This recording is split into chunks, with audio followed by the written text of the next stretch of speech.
ჩვენი მონასტერი ისტორიულ ადგილას მდებარეობს და ისტორია იწყება ასე, რომ ეს არის სამეფო უბანი, ერთადერთი სასახლე, რომელიც აი ჩვენს მარჯვნივ მდებარეობს. ეს დარეჯანის სასახლეა, მეფე ერეკლეს მეუღლის და ამ სასახლეს საჩინოს ეძახდნენ, იმდენად თვალსაჩინო ადგილს იკავებდა თბილისის უბანში, ამ უბანში.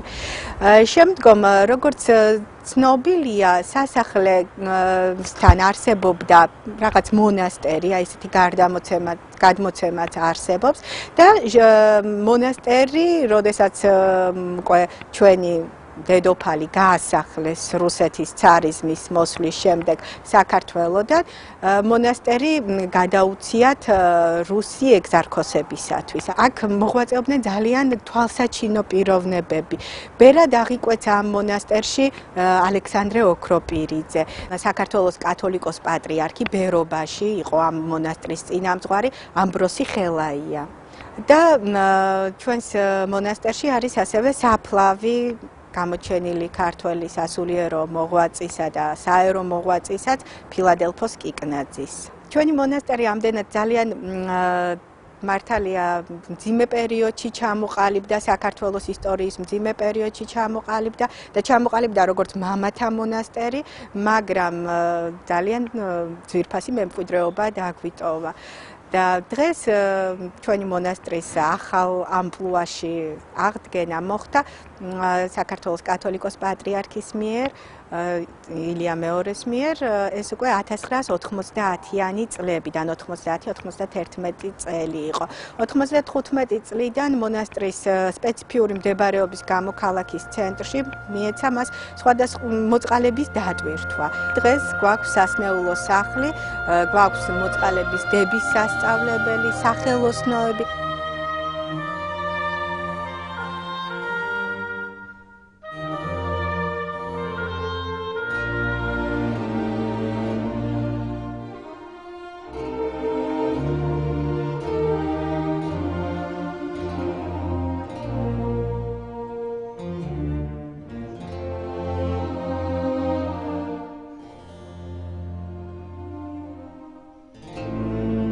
ხუთის ნახევარზე 5 საათზე ლოცვა გვეწყება და მე მთელი დღე რაღაც ესე ჩართულები ვართ აი ამ საქმიანობაში. რამდენად გამოგვდის ეს არ ვიცით. ვცდილობთ ყოველ შემთხვევაში. 2003 წლიდან ჩვენს მონასტერთან გაიხსნა მოწყალების სახლი. მოწყალების სახლი თავის თავში გულისხმობდა შეჭირვებული ადამიანებისადმი გარკვეული დახმარების გაწევას ჩვენი შესაძლებლობის ფარგლებში. ეს იყო საკვებით უზრუნველყოფა, მეორადი ტანსაცმელი, რომელიც მრევლს მოჰქონდა ამის განაწილება და ასევე სამედიცინო დახმარების გაწევა შეძლების დაგვარად.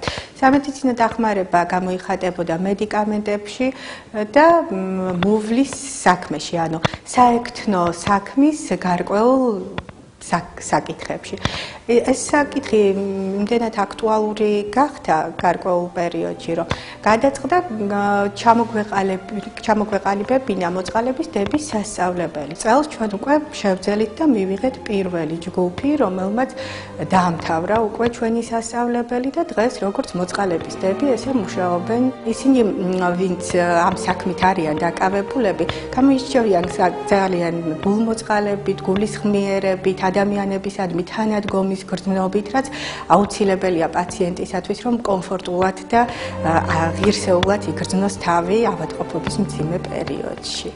ალბათ ნებისმიერი ადამიანისთვის, ვინც მოდის აქ და შეგნებულად იაზრებს თუ რა საქმეს კიდებს იგი ხელს, ეს უპირველესად არის ჩემი დამოკიდებულების მიხედვით რაღაც ღმერთთან სიახლოვის, დაახლოების მცდელობა და მასთან კლავინდებული ერთობის აღდგენის, რაც ქონდა ვთქვათ, ადამიანს სოდვით დაცემამდე, რაღაც ამ მკეთლის საქმით შეიძლება ადამიანმა რომ ღმერთი იპოვოს და რაღაც იყოს მოდივად ღვთის სამსახურში და შემდეგ სულ სხვა განცდა. ეს არ არის რაღაც მარტო ის რომ დაეხმარო ადამიანს, ეს მჭიდრო კავშირშია ღმერთთან. ძალიან საგულისხმოა ის ფაქტი, რომ ჩვენს თვალწინ აღესრულება ხოლმე ისეთი სასწაულებრივი მდგომარეობები, ანუ მძიმე მდგომარეობიდან გამოსვლის ისეთი ფაქტები, რომელიც შემდგომ სარწმუნოებაში ამტკიცებს არა მარტო დაუშვათ თვითონ პაციენტს, არამედ მოწყალების დასაც და იმ გარშემომყოფ საზოგადოებასაც, ვისაც მის გვერდზე უწევს ყოფნა.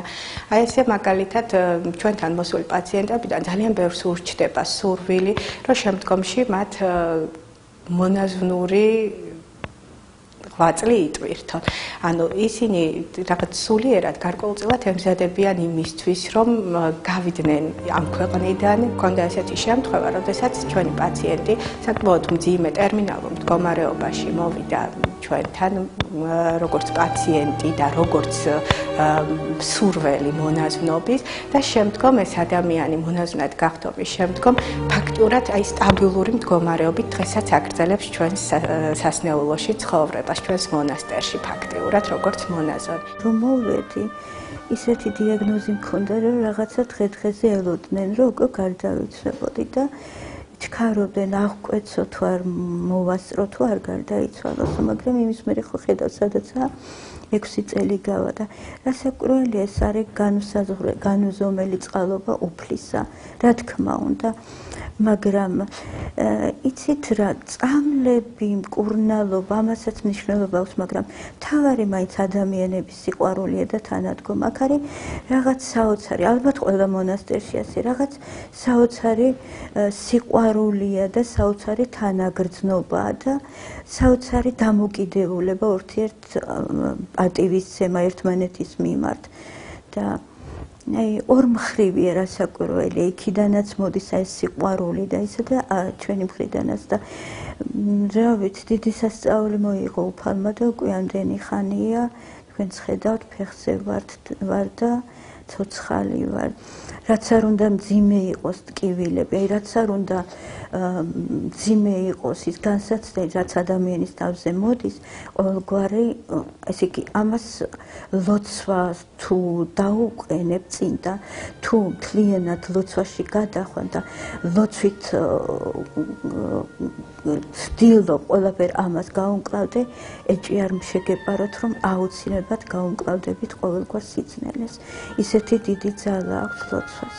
ეს ყველაფერი გრძელდება და აი ამის ერთ-ერთი მაგალითი და სარწმუნოებრივად განსამტკიცებელი ზუსტად ეს ადამიანები არიან, რომლებიც აქ მოდიან, შემდგომ ისინი იღებენ სულიერ ისეთ ნუგეშს და ისეთ მადლს, რომელიც მათ ამ ცხოვრებაში აგრძელებინებთ ღირსეულ ცხოვრებას და იმ ქვეყნადაც როგორც აკრძალი მიყვებათ და ვფიქრობ, რომ მათი აი ეს უდრწვინველი ცხოვრება იმ ქვეყნად საკმაოდ დიდი ჯილდოთი გვირგვინდება.